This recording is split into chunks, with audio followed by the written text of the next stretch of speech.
ეროვნულ არქივს შიომღვიმის მონასტრის თანამედროვე ფოტო-ვიდეო კადრების შეემატა. ტაძრების ხედები და ფრესკები პროექტ ეროვნული არქივის ექსპედიციების ფარგლებში გადაიღეს.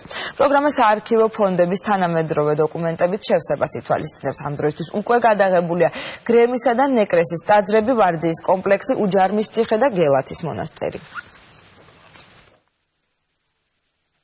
ვაფიქსირებთ შიომღვიმის მონასტრის